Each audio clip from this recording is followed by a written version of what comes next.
इन्नल हम्दुलिल्लाह नहमदुहु व नस्तईनुहु व नस्तगफिरुहु व नुमिनु बिहि व नतवक्कलु अलैहि व नऊज़ु बिल्लाहि मिन शुरूरि अनफुसिना व मिन सय्यिआति अमालिना वमन यहदिहिल्लाहु फला मुदिल्ल लहु व मन युद्लिल फला हादिय लहु व अशहदु अन ला इलाहा इल्लल्लाहु वहदहु ला शरीका लहु व अशहदु अन्ना मुहम्मदन अब्दुहु व रसूलुहु अम्मा बाद फ़इन्न खैरल हदीस किताबुल्लाह व खैरल हदी हदी मुहम्मदिन सल्लल्लाहु अलैहि वसल्लम व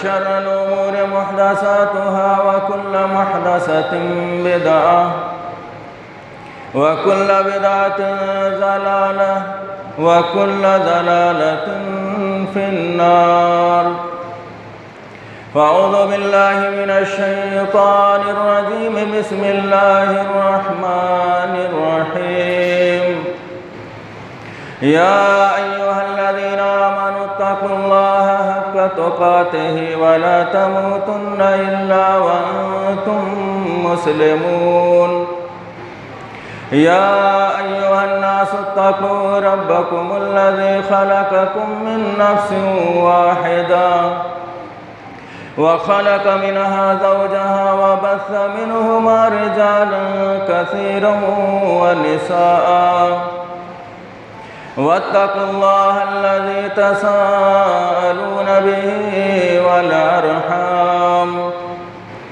इन्नल्लाह कान अलैकुम रक़ीबा या अय्युहल्लज़ीना आमनुत्तक़ुल्लाह वक़ूलू क़ौलन सदीदा युस्लिह लकुम अअमालकुम व यग़फिर लकुम ज़ुनूबकुम वमन युतिइल्लाह व रसूलहु फ़क़द फ़ाज़ फ़ौज़न अज़ीमा क़ाल अल्लाहु तबारक व तआला फ़ी कलामिहिल मजीद वइज़ इब्तला इब्राहीम रब्बुहु बिकलिमातिन फ़अतम्महुन्न क़ाल इन्नी जाइलुका लिन्नासि इमामा रब्बि इश्रह ली सदरी व यस्सिर ली अमरी वहलुल उक़दतम मिन लिसानी यफ़क़हू क़ौली रब्बि ज़िदनी इल्मा। सबसे पहले तारीफ़ व तौसीफ़ किब्रियाई और बड़ाई अफजलियत और बुज़ुर्गी उस अल्लाह रब्बुल आलमीन के लिए लायक ज़ेबा और सदावार है जो इस कायनात का खालिक व मालिक राज़िक और पालनहार है। बादहू बेशुमार दरूद व सलाम हो उस हस्ती अक़दस व मुक़द्दस पर जिनका नाम नामी इसमें गिरामी हज़रत मुहम्मद सल्लल्लाहु अलैहि वसल्लम। बिरादरान इस्लाम, क़ब्ल इसके कि मैं मौजू की वजाहत करूँ, खुतबा सुनने के आदाब में से जो आदाब हैं उसमें एक कमी जो देखी जाती है, कई जुमे से मैं सोच रहा था उसकी तरफ इशारा कर दूँ। आपको मालूम है कि ज़ोहर की नमाज चार रकअत और उस चार में से दो को कम करके ये खुतबा रखा गया। और खुतबे और आम तकरीरों को सुनने में इसीलिए फ़र्क है कि इसके खुतबे के दौरान कोई किसी से इशारा भी नहीं कर सकता। इतनी अहमियत है, बिल्कुल नमाज के 2 रकात की तरह इस खुतबे के सुनने की अहमियत है। तो अब जो लोग सुनने के लिए आते हैं उनके ऊपर बहुत सारी चीज़ें आयद होती, उसमें से एक ये है कि वो टेक लगा करके ना बैठे। मैं देखता हूँ बहुत से नौजवान लड़के हैं जो दीवार में टेक लगा कर बैठ करके खुतबा सुनते। इसी तरीके से जो लोग बैठ के सुनते हैं तो दोनों पैरों को खड़ा करके अपने हाथ को ऐसे बांध करके इस तरीके से भी सुनना मना, क्योंकि अचानक नींद का गलबा हुआ, हाथ छूटा, आप गिर करके रुसवाई का शिकार हो जाए। तो जो भी तरीका है सुनने का आपको दिक्कत आती है, पहले ही से आप जगे हुए हों, नींद लग रही है, तो उसमें बोलना मना है। आप जगह बदल लीजिए, आपकी नींद उड़ जाएगी। अगर नींद आती है, बहुत ज़्यादा गलबा नींद का, सुन नहीं पा रहे हैं, तो आप अपनी जगह बदल लीजिए। जगह बदलने से भी नींद काफिर हो जाती है। अब ये नहीं है कि आप एक ही जगह लुढ़क रहे हैं, ओंग रहे हैं और जुमे का वक्त बिल्कुल किसी तरह पार हो जाए ये सोच रहे हैं। ये सब आदाब जुमा के सरासर खिलाफ है। इससे अज्र आपका सरासर बेकार हो जाएगा, और जो एक अज्र मिलता है एक नमाज से, अजान से पहले आने वाले को, वो सब बेकार हो जाए। लिहाजा ये चंद बातें कि पहली बात टेक लगा करके न बैठें। अगर कोई सफ़ लगा करके बैठा है तो रुख भी घुमा करके इमाम की तरफ कर ले। नमाज की तरफ किबला रुख जो लोग बैठते हैं उनको भी ये इल्म होना चाहिए कि जब खुतबा सुनना है तो मुक्तदी या सुनने वाले का चेहरा इमाम की तरफ हो जाना चाहिए। ऐसा नहीं कि सुनने के लिए भी किबले का इस्तकबाल वाजिब है। तो ये चंद बातें आपको जानना ज़रूरी है, वरना मैं न बतलाऊँ फिर कोई ये कहे मौलाना ने इस सिलसिले में कभी कुछ कहा ही नहीं। चूँकि मौजू अलग होता है और मुख्तसर सा वक्त होता है, लेकिन कई जुमे से मैं टाल रहा था, सोचा आज इसका जिक्र करना ज़रूरी। तो टेक लगाना सिर्फ माजूर और बीमार के लिए जायज़ है, वरना जो फिट फाट है उसके लिए बिल्कुल ही गलत है, सवाब से आरी हो जाएगा। और जिसको नींद लग रही है वो अपनी जगह बदल करके नींद से लड़ सकता है, लेकिन एक ही जगह बैठ करके झूलना नहीं। बहरहाल अल्लाह से दुआ है कि परवरदिगार आलम हमें हक़ बात जानने के बाद उस पर अमल करने की तौफीक अता फरमाए। हज़रात गिरामी, ज़िलहिज्जा के मौक़े पर बहुत सारी तफसीलात आपके सामने पिछले कई जुमों से आ चुकी हैं। मैंने वादा किया था कि मैं सीरत इब्राहिमी को बितफसील आपके सामने रखूँगा, मगर मसाइल के बयान करने के लिए मुझे वक्त नहीं मिला। और फिर आज बकरीद से पहले का यह आखिरी जुमा है। अब मैं मुख्तसर से वक्त में पूरी तफसील तो हज़रत इब्राहीम अलैहिस्सलाम की आपके सामने नहीं रख सकता, और गालिबन अभी मंगल को इस मस्जिद में प्रोग्राम भी हुआ और उसमें सीरत इब्राहिमी पर ही गुफ्तगू हुई। अब एक सोसा रह गया था जो मैं आपके सामने रख दूं। उमूमन मेरी ये कोशिश होती है, कोई दावा नहीं है कि मैं बहुत बड़ा आलिम हूँ या बहुत ज़्यादा जानकारी रखता हूँ।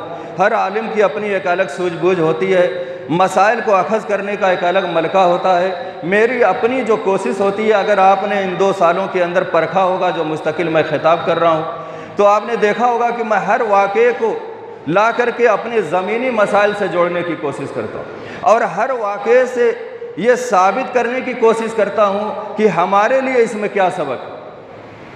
तो सीरत इब्राहिमी जितने भी उलमा और खुतबा बयान करते हैं आप सुनेंगे, तो उससे जो मसाइल वो निकालते हैं वो इब्राहीम अलैहिस्सलाम की सीरत को, उनकी शख्सियत को उजागर करने के बाद मर्दों के लिए कुछ नसीहतें हमारे सामने रखते। मगर मैंने इस हफ्ते में मुताला करके ये कोशिश की है कि सीरत इब्राहिमी के अंदर क्या ख़वातीन के लिए भी कोई पैगाम है, क्या उम्मत मुस्लिमा के अंदर एक अहम किरदार अदा करने वाली औरतों के लिए भी इसमें कुछ नमूना है। इस सिलसिले में एक कोशिश मैं अपने आपके सामने रखूँगा।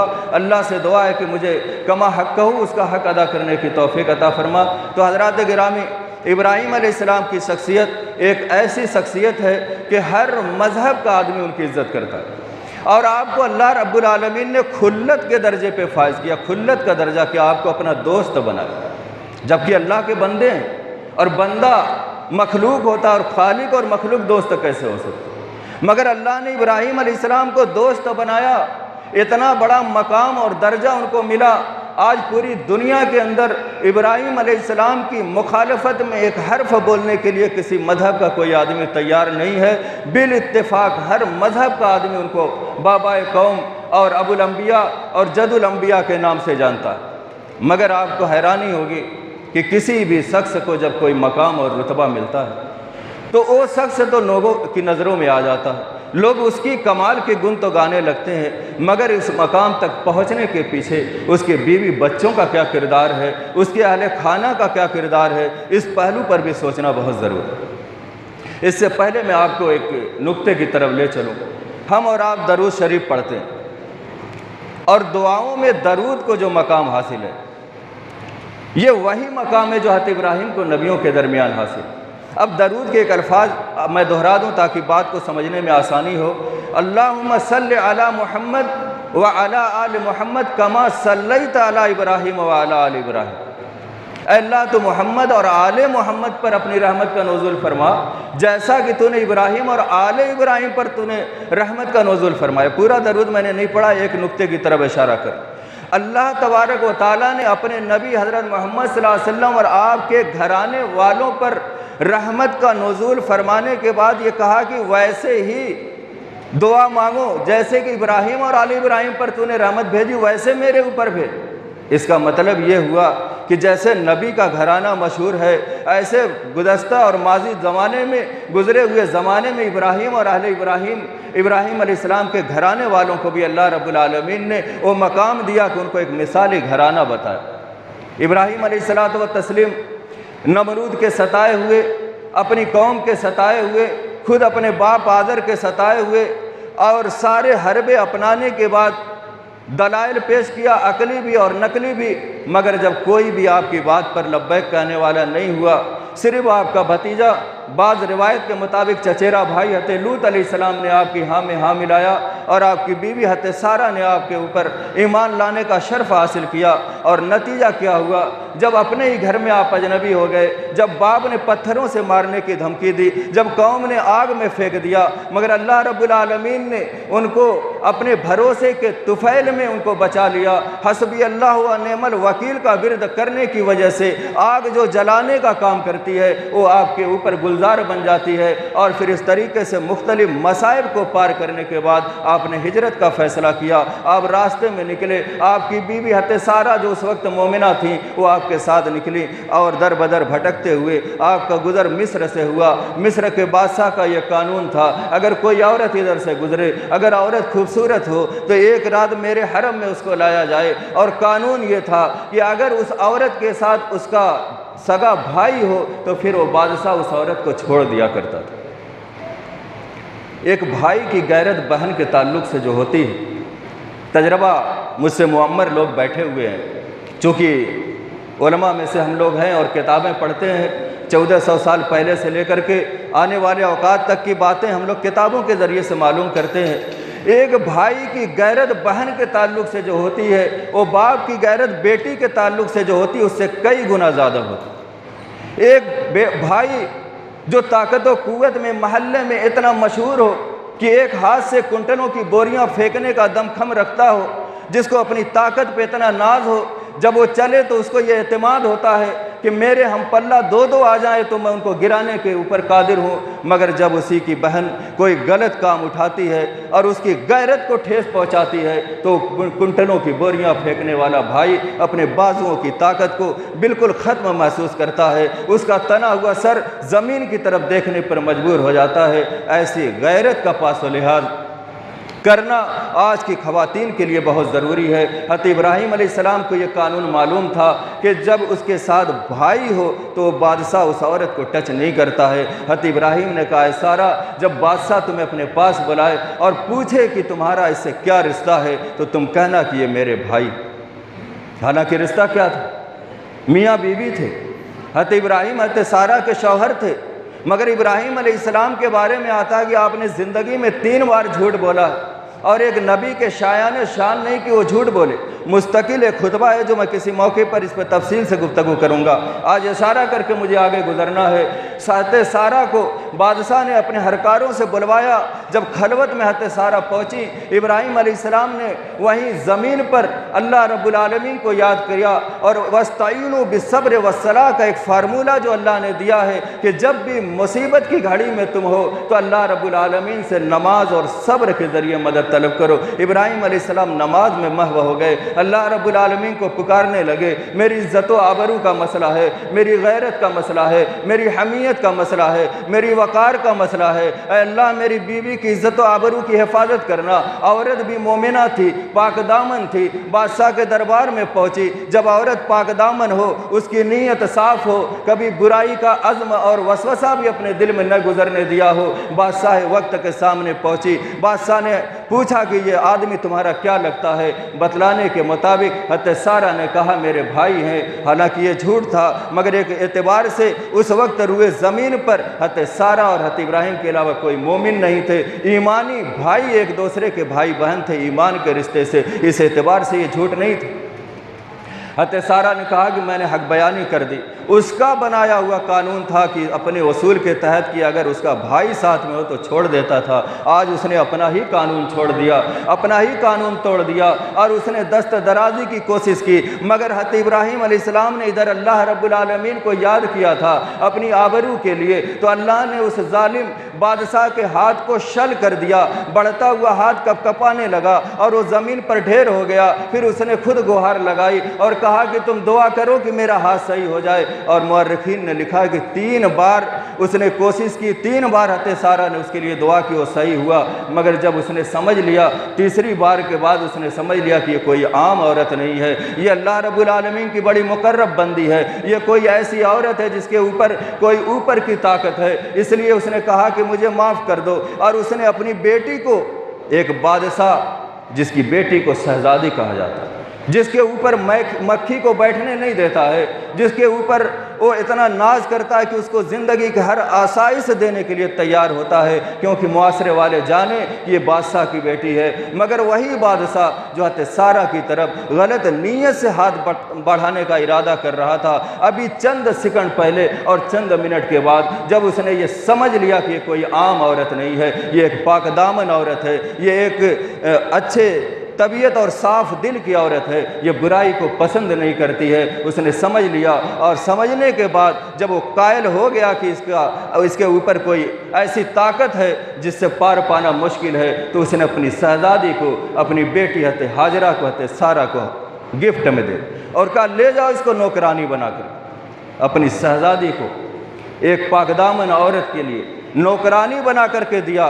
तो एक औरत अगर पाकदामन हो तो घर का नक्शा बदल सकता है। एक औरत अगर पाकदामन हो तो उसके शौहर को मकाम व मर्तबा हासिल हो सकता है। एक औरत अगर पाकदामन हो तो उसकी नस्ल से ऐसी औलाद आ जाएगी जो दुनिया के अंदर एक ऐसा इंकलाब बर्पा करेगी कि सारी दुनिया क़यामत तक उसकी मिसाल देगी। हज़रत सारा को शहजादी गिफ्ट में मिली नौकरानी बनकर, किस लिए? पाकदामनी की दौलत की वजह से। और किस लिए? शौहर की गैरत की वजह से। किस लिए? शौहर के अल्लाह से मदद मांगने की वजह से हज़रत हाजरा को लेकर के नौकरानी के तौर पर वहाँ से सफ़र करती हैं। और तारीख़ बताती है कि उस वक्त न हज़रत सारा को अभी कोई औलाद हुई थी, हज़रत हाजरा गिफ्ट में मिली थी, मगर दोनों के राय मशवरे से हज़रत इब्राहीम अलैहिस्सलाम हज़रत हाजरा से शादी कर लेते।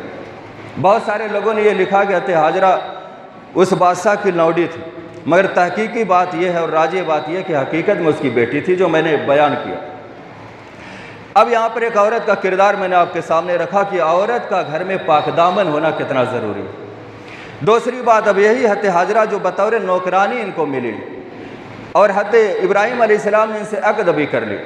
और इत्तेफाक देखिए कि हज़रत सारा से कोई औलाद नहीं, और औरत फितरतन मर्दों के मुकाबले में हासिद ज़्यादा होती। मर्द से जितना हसद करे उसकी किसी नेमत के पा जाने पे, उससे कहीं ज़्यादा जल्दी औरत किसी के मुखालिफ हो जाती है, हसद का शिकार हो जाती है औरत से। ये फितरी कमज़ोरी। अब हज़रत हाजरा का इनसे अक़द हो गया और उधर अल्लाह ने बशारत दे दी कि एक औलाद तुम्हें पैदा होगी, और उस औलाद की सिफत बयान कर दी कि हलीम होगा। उसकी सिफत बयान की हलीम होगा। हे लाम या मीम, हलीम के मुख्तलिफ माने लुगत के अंदर आते हैं, मगर मैं उसका जो तर्जुमा करता हूँ कि उसको इंतहाई दर्जे का सब्रदार, हलीम का मान, और दूसरे माना में पैकर सब्र, और उर्दू में उमूमन लिखा होता है बुर्दबार, मगर ये गाढ़ी उर्दू है। सब्रदार और पैकर सब्र ये आसानी से हर कस व नाकस को समझ में आ जाएगा। एक ऐसा बेटा अता करूँगा, अल्लाह ने बशारत दी, जो हलीम होगा और सब्र की मेराज जो कर जाए। सब्र यूँ तो ज़िंदगी में हर इंसान करता, मगर सब्र की इंतहा जो कर दे उसको हलीम कहते हैं। और ये मरहला उनकी ज़िंदगी में आना था। अब एक मौका आया, ये पार कर गए। हज़रत इब्राहीम अलैहिस्सलाम को वो मकाम मिलना था कि तनहा एक इब्राहीम को पूरी उम्मत का लक़ब अल्लाह तबारक व तआला ने कुरान में दिया।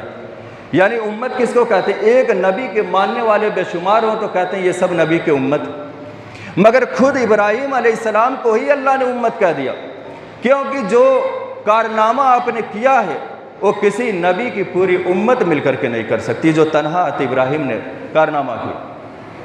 अब इब्राहीम अलैहिस्सलाम की बीवी हत हाजरा और उनसे हत इस्माइल अलैहिस्सलाम पैदा हुए, और मुख्तलिफ़ मराहिल से गुजरना। हर साल आप सुनते हैं वाक़यात, आपको मालूम है। जो नुक्ता मुझे रखना उसकी तरफ तवज्जो मबज़ूल करा। अब अल्लाह का हुक्म आया कि इब्राहिम अपने इस बीवी और बच्चे को ले जाओ जंगल बयाबान में छोड़ दो।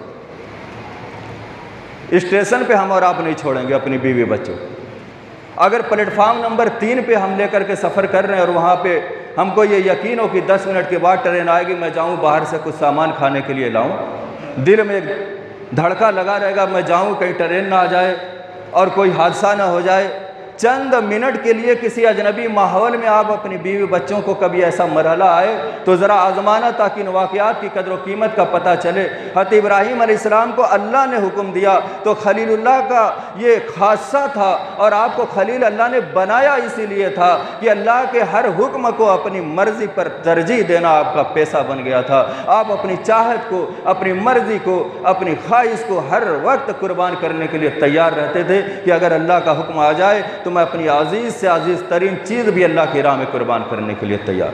अल्लाह का हुक्म आया, आपने बीवी बच्चों को जंगल में छोड़ दिया और चंद खजूरें और कुछ पानी दे करके वापस आने लगे। बीवी पीछे पीछे दौड़ रही है। औरत के लिए क्या पैगाम। हज़रत इब्राहीम अलैहिस्सलाम ने पलट करके देखा नहीं। औरत ने जब समझ लिया, हज़रत इब्राहीम का मिजाज वो समझ गई थी, उन्होंने कहा कि क्या अल्लाह ने आपको इसका हुक्म दिया है? हज़रत इब्राहीम ने हाँ में सर हिलाया। ज़ुबान से नहीं कहा कि हाँ मुझे अल्लाह ने हुक्म दिया है, सिर्फ ऐसे सर हिलाया और मुड़ करके देखा नहीं। नमनाक आँखों से आगे बढ़ गए, एक पहाड़ की ओट में खड़े होकर के बीवी बच्चों पे एक नज़र डाली, एक नज़र आसमान की तरफ डाली और कहा, अल्लाह मैंने अपनी औलाद को इस वादी गैर ज़ी ज़रा में इसलिए छोड़ा है ताकि ये नमाज को कायम करें, और मकसद कोई नहीं जिक्र करे, ताकि ये नमाज को कायम करे। इसलिए कि पूरी दुनिया का मरकज़ उस जगह को बनना था जिस जगह पर बीवी बच्चों को तनहा छोड़ करके आ रहे थे। और आने के बाद हज़रत हाजरा ने क्या जुमला कहा था, उसको अगर सोने के कलम से भी लिखा जाए तो उसका हक अदा नहीं। जब उन्होंने ये सुन लिया बहैसियत बीवी कि अल्लाह ने हुक्म दिया कि हमें जंगल बयाबान में छोड़ दीजिए, और इब्राहीम अलैहिस्सलाम ने ज़ुबान से नहीं सर को हिला करके कहा कि हाँ हाँ मुझे अल्लाह ने हुक्म दिया है, तो एक जुमला कहा थे हाजरा ने, इज़न ला युज़ियनल्लाहु अबदा। जो लोग अरबी जानते उसकी नज़ाकत को समझते। तब अल्लाह रब्बुल आलमीन हमें बर्बाद कर ही नहीं सकता है, तब अल्लाह रब्बुल आलमीन हमें ज़ाय कर ही नहीं सकता है। कहने को यहाँ पर जीने का कोई सामान मौजूद नहीं, मेरे शिरखार बच्चे के अलावा कोई यहाँ पर आदमजाद नहीं है, और हवा के अलावा कोई जीने का सामान नहीं है। बज़ाहिर चंद दिनों के बाद हमारी मौत यकीनी है, मगर एक औरत का बहैसियत मुसलमान अल्लाह पर तवक्कुल ऐसा हो कि अगर अल्लाह ने हुक्म दिया है तो फिर हम ज़ाय नहीं हो सकते। ये एक औरत ने यकीन पेश करके दुनिया की ख़वातीन को ये बतलाया कि अगर तुम्हारी किसी कुर्बानी की वजह से, तुम्हारी किसी कुर्बानी और किसी ईसार की वजह से तुम्हारे शौहर का मकाम व मर्तबा बढ़े तो तुम हर कुर्बानी देने के लिए आमादा हो जाओ। अगर आज की औरत होती तो महल्ले के सारे हाजी साहब को बुला के पंचायत कर देती, महल्ले के और कुर्ब जवार के सारे प्रधान और चेयरमैन को बुला के बैठा देती, ये देखो मेरे शौहर का कारनामा क्या है, हमें कैसे जंगल बयाबान में छोड़ के जा रही। हालांकि वो मोमिना होगी, मुस्लिमा होगी, मुस्लिम माहौल में होगी, मुसलमान नाम होगा और पढ़ी लिखी होगी, मगर ऐसे मरहले से गुजरना पड़ जाए तो महल्ले में एक ऐसी पंचायत बैठेगी कि वैसी पंचायत किसी ने नहीं देखी। मगर ये किरदार पेश किया है उस दौर की औरतों ने। तब अल्लाह रब्बुल आलमीन ने अपने नबी से कहा कि तुम रहमत मांगो अल्लाह से, वैसी रहमत मांगो जैसी इब्राहीम पर मैंने नाजिल किया था। आज लोग एतराज़ करते हैं और दरूद इब्राहिमी पूरा पढ़ने के लिए कौम ऐसी है जो आमादा नहीं है, सिर्फ अल्लाहुम्मा सल्ली अला मुहम्मद व अला आलि मुहम्मद ये उनका पूरा दरूद हो गया। दरूद इब्राहिमी से उनको चिढ़ है और पूरा दरूद पढ़ने के लिए आमादा नहीं है। मगर फ़लसफ़ा क्या है, कमा सल्लैता अला इब्राहिम व अला आलि इब्राहिम शामिल करने का और इसको दरूद इब्राहिमी का नाम देने का फ़लसफ़ा ये है कि इब्राहिम के घराने की वजह से इब्राहिम को ये मर्तबा मिला था। अगर उनकी औरत ने मना कर दिया होता, इब्राहिम तुम अपना रुतबा बढ़ाना है तो बढ़ाओ, मैं तो इस जंगल में रहने के लिए तैयार नहीं हूँ, मैं तो ये कुर्बानी देने के लिए तैयार नहीं हूँ, तो इब्राहिम को ये रुतबा कभी न मिले। तो इब्राहीम अलैहिस्सलाम को जो मर्तबा मिला उनके घराने के ताउन की वजह से मिला, उनकी बीवी बच्चों के ताउन की वजह से मिला। इसलिए यह मिसाली घराना करार हुआ और दरूद में उस घराने को जगह मिली जो हर वक्त मुसलमान पढ़ने के बाद खुश नसीबी महसूस करता। इसी तरीके से दो औरतों का तज़किरा हो गया और मैंने दावा किया था कि बीवी बच्चों का ताउन हो तब कोई आदमी सुरखरू होता है। अब आई बच्चे की बारी। यही शिरखार बच्चा अब ये बड़ा होता है और चलने फिरने के लायक होता है, बाप का हाथ बटाने के लायक होता है। बाप को नाज है कि बुढ़ापे में ये बच्चा मिला है, मेरे कार्य रसालत को, मेरी रसालत के मिशन को, मेरी नबूवत के मिशन को आगे बढ़ाने में मेरे शाना बसाना चलेगा। अब फिर अल्लाह का हुक्म होता है, इब्राहीम फिर जाओ मक्के और जाओ और अपने उस बेटे को लेटाओ और उसकी गर्दन पे छुरी चला दो। अब एक तरफ ये बच्चा है जो सही और गलत को समझता है, एक तरफ वो बाप जिसने बेटे को सफ़र की हालत में मांगा था अपने कार्य नबूवत को आगे बढ़ाने के लिए। फिर मिस्र से सफ़र किया, मक्का पहुँचे, बेटे को बुलाया और कहा, या बुनैया इन्नी अरा फिल मनाम अन्नी अज़बहो का फंजुर मादा तरा। अय मेरे प्यारे बेटे, मैंने ख्वाब देखा कि मैं तुझे ज़बह कर रहा हूँ, अब तू बता तेरी क्या राय है, क्या मैं तुझे ज़बह करके अपने ख्वाब को पूरा कर दूँ?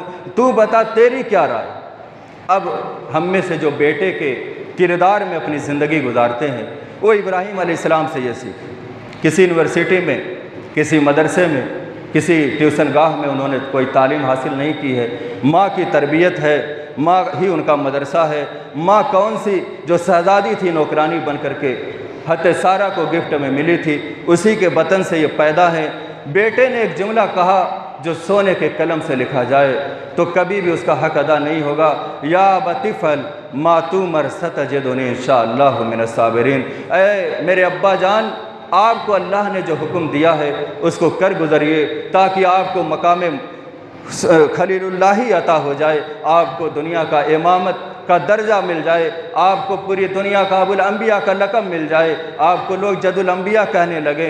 ऐ अब्बा जान सतजदुनी मिनस साबिरीन, आप मुझे सब्र करने वाला पाएंगे। आज हलीम बेटा मिला था, उस हलीमियत को आप हलीम है कि नहीं आज आजमाना था। बेटे ने अपना गला बाप को पेश कर दिया। किस लिए पेश कर दिया? कि अगर मेरे इस कुर्बान हो जाने से मेरे बाप को अल्लाह की नज़र में रुतबा मिलता है और समाज में उनका मकाम व मर्तबा बढ़ता है तो ये गला हाजिर है। आज हम हैं कि अगर हमारा बाप देर हो जाए, मोबाइल देखते देखते हम बिस्तर पे लेटे हैं, बाप नमाजी है, बाप को हुक्म है कि 7 साल का हो जाए नमाज का हुक्म दो, बाप को हुक्म है 10 साल का हुक्म हो जाए नमाज ना पढ़े उसको तमाचे मारो। अब वही बाप फजर से पहले बेटे को जगाने गया है, बेटा चलो अजान हो गई है नमाज पढ़ने। बेटे ने बाप को धक्का दिया, धक्का नहीं दिया तो बाप को डांटा और कहा कि अभी अभी मैं लेटा हूँ, तुमने आकर के मुझको जगा दिया, मेरी नींद में खलल डाल दिया। तुम अपने बाप के लिए अपनी नींद कुर्बान नहीं कर सकते हो। और खुशी है 2-2 बकरे घर में काट लिए जाएं, 2-2 बकरे काटने के लिए और बकरे ले करके बागों में टहलने का इतना शौक और गांव-गांव जा कर के बकरा खोजने का इतना शौक। मगर ये कुर्बानी हमें दर्स क्या देती है, ये कुर्बानी हमें सबक क्या देती है? इस सबक को हमने नहीं सीखा तो फिर कभी भी मुआशरे में वो मकाम नहीं मिल सकता है जिसे इज़्ज़त का मकाम कहा जाता है। आज हर कोई अखबार लेके बैठता है, टीवी पे नज़रें गड़ाए हुआ है। आज मुसलमानों पे बड़ा जुल्म हो रहा है, हुकूमतें ऐसी क्यों है? हर सवाल का जवाब तो यहाँ मौजूद है। हम इबादतें रस्मन अदा कर रहे हैं, इबादत हमें क्या सिखलाती है उसको हमने कभी जानने की कोशिश नहीं की। बेटे ने गला पेश किया, बीवी ने जंगल में रहना अपना गवारा किया, तब इब्राहीम अलैहिस्सलाम को ये मकाम व मर्तबा मिला। और बेटे ने ये कहा मुझे कट जाना गवारा नहीं है, ज़बह हो जाना मुझे पसंद नहीं है, मर जाना मुझे पसंद नहीं है, मगर मेरे मर जाने से, मेरे कट जाने से, मेरे ज़बह हो जाने से मेरे बाप का रुतबा बढ़ जाए तो ऐसे लाखों गले अगर मेरे पास हो तो मैं देने के लिए तैयार हूँ। तो ये हर बेटा जो बेटे की हैसियत से ज़िंदगी गुजारता है, इस्माइल अलैहिस्सलाम उसको दर्स देते हैं जो बाप की हैसियत से ज़िंदगी गुजारता है। एक बाप ने क्या किरदार अदा किया कि बेटे से बुला करके पूछा अगर तुम राज़ी हो तो मैं काटूं, न राज़ी हो तो मैं वापस चला जाऊं, मैं जलील हो जाऊं, तुम ही सुरखरू हो जाओ, लेकिन बेटे को गवारा नहीं हुआ। तो इस पूरी कुर्बानी के महीने में सीरत इब्राहिम में औरतों के लिए भी पैगाम, मर्दों के लिए भी पैगाम, बच्चों के लिए भी पैगाम है, बशर्ते कि उस सबक को हम कहीं अखज़ करें और अपनी ज़िंदगी में उसको उतारें। तो हज़रात गिरामी, वक्त ख़त्म हो गया और तकरीबन मैं अपने मकसद में, जो मेरा मकसद था कि एक मिसाल और एक दर्स इस पूरी कहानी से जो हमें मिलता है वो आप तक मैं पहुंचा दूं, और मुझे उम्मीद है कि मैंने कमा हक़ आप तक पहुंचा दिया। अब हमें अपनी ज़िंदगी में उसके मकसद को उतारना। ये साल में एक दिन आएगा, आप कुर्बानी करेंगे, गोश्त पोस्त काटेंगे, खाएंगे, मगर ये एक त्यौहार हो जाएगा। मगर पूरी ज़िंदगी में इंकलाब कब आएगा? जब ये सबक आप लेकर के उठेंगे जो मैंने आपके सामने रखा है। तो अल्लाह से दुआ बारे अल्लाह हम तमाम मुसलमानों को सीरत इब्राहिमी से जो हमारी ज़िंदगी को अल्लाह रब्बुल आलमीन की नज़र में बाइज़्ज़त बना दे, वो सबक हासिल करने की तौफ़ीक़ अता फरमा। अल्लाह हमें इस ईद कुर्बां को हमारी ज़िंदगी में इंकलाब बर्पा करने का सबब बना दे। अल्लाह दुनिया में जहाँ जहाँ भी मुसलमानों की इज़्ज़त व आबरू की हिफाजत फरमा, और अल्लाह इस त्यौहार को हमें अमन व शांति के साथ अदा करने की तौफ़ीक़ अता फरमा, और इस तरीके से अदा करने की तौफ़ीक़ अता फरमा कि हमारे बिरादरान वतन को किसी किस्म की तकलीफ़ न हो। अल्लाह जब तक हमें दुनिया में ज़िंदा रख, ईमान इस्लाम पर ज़िंदा रख, और जब हमारी रूह हमारे जिस्म से परवाज़ करे तो बारे इलाह हमारी ज़बान पर जो कलमा जारी हो वो ला इलाहा इल्लल्लाह मुहम्मदुर रसूलुल्लाह हो। व आखिरु दावाना अनिल हम्दुलिल्लाहि रब्बिल आलमीन।